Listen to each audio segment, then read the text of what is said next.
próximo año. Me acompaña esta noche en el estudio por el Partido Acción Nacional Armando Rivera, vicecoordinador económico del Grupo Parlamentario del PAN y secretario de la Comisión de Hacienda de la Cámara de Diputados. Gracias, diputado, por estar acá esta noche. ¿Se queda corto MIT con este paquete, con la reducción del gasto? Esto que dicen que bueno... Muchas gracias por la invitación, Rey.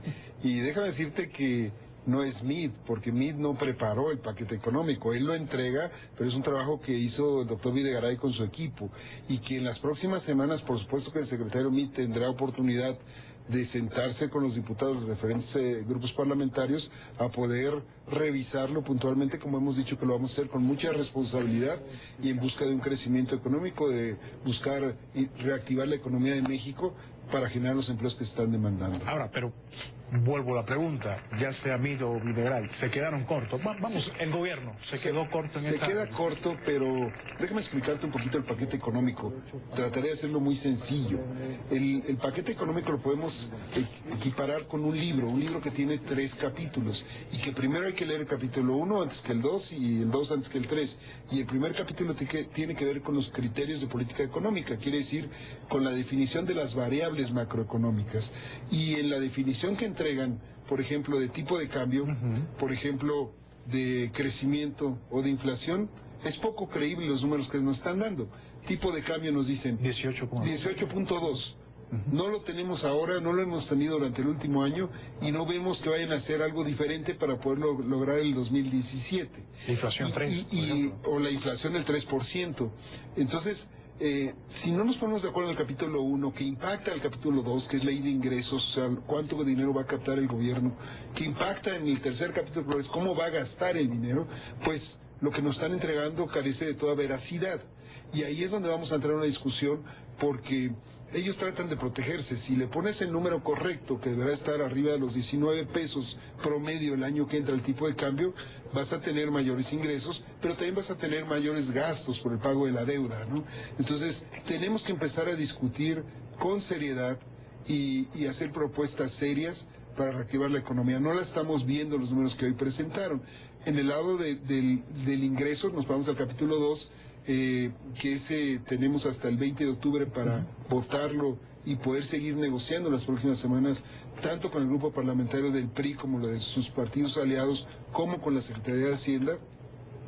Nos congratula que hay ingresos adicionales, 0.4 en términos reales, va a captar más ingresos. Nos preocupa, porque no los va a captar por el precio del petróleo, porque el precio es menor, pero la capacidad de producción es mucho menor. Entonces no viene por ingresos petroleros, viene por ingresos tributarios, 10% de ingreso, pero no vemos un programa para lograr ampliar la base tributaria. Exacto. Y entonces volvemos a lo mismo. Los mismos que pagamos impuestos vamos a seguir pagando, según sus estimaciones de Hacienda, un 10% más. Ahora, diputado, llegamos a un momento bastante crítico, usted lo ve bastante preocupante, y me gustaría saber, ¿esto lo hizo el gobierno porque se dio cuenta de que la deuda ya estaba bastante, es un 50% en relación al PIB, sí, o porque ya las calificadoras le dijeron, o sea, ya hasta aquí, si no, lo que viene es negativo? Sí, Rey, pero espérame. Estamos hablando de finanzas públicas. Ahorita no hemos llegado al tema de finanzas públicas. Estamos hablando de la reforma fiscal. La tóxica reforma fiscal que le hemos denominado desde hace varios años, es esto, ¿no? La persecución, la mala cobro de impuestos, y tenemos que corregirlo. No hay incentivos a la inversión. Nosotros hemos propuesto disminuir el ISR para que haya inversión, haya aumento en la capacidad productiva, en la creación de riqueza y en la creación de empleos. Y eso tiene que ver con la reforma fiscal. El otro tema de las calificadoras tiene que ver con las finanzas públicas sanas. Y en este tema, por supuesto que corrigieron los precriterios. Al Congreso nos mandaron el mes de mayo los precriterios y no venía un superávit primario. Las calificadoras no nos modificaron la calificación, pero nos avisaron. Están en perspectiva negativa.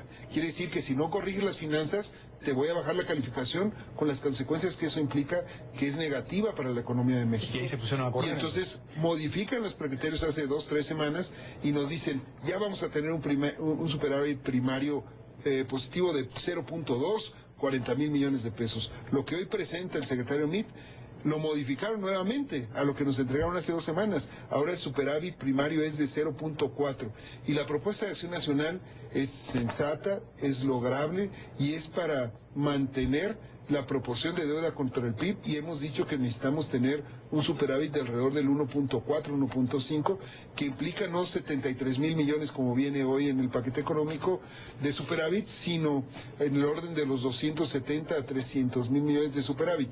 Eso no quiere decir disminución en el gasto. Eso tiene que ver con también la responsabilidad de manejar bien las finanzas, y la disminución en el gasto nos vuelve a preocupar. Es tan solo de un 1.7 menos lo que piensan gastar. Y después dices, ¿y en dónde? No lo van a dejar de gastar los gobernadores, los gobiernos de los estados ni los municipios, porque la ley marca que el ingreso participable, que es del tributario, va a crecer y les van a entregar más ingreso o más recurso para que gasten los gobiernos del estado y los municipios. Ahí no viene el problema. El problema viene en que tienen que darle más dinero por ley a los estados y municipios, tienen que pagar las deudas que son compromisos que no puedes eludir, y entonces ¿a qué le van a quitar? Al gobierno federal, a las secretarías, y ahí viene una propuesta de disminuir un 6.1, y ahí es donde nos tenemos que poner de acuerdo. Nosotros lo dijimos desde el año pasado cuando se revisó el paquete económico, que tenemos que gastar menos en gastos administrativos, bajar la nómina, bajar el gasto y que ha venido aumentando. Ha aumentado terriblemente, y lo que hicieron el año pasado y hoy vivimos las consecuencias de no lograr el crecimiento económico es disminuir el gasto de inversión. Hoy, ¿qué van a hacer? Tienen 3 opciones.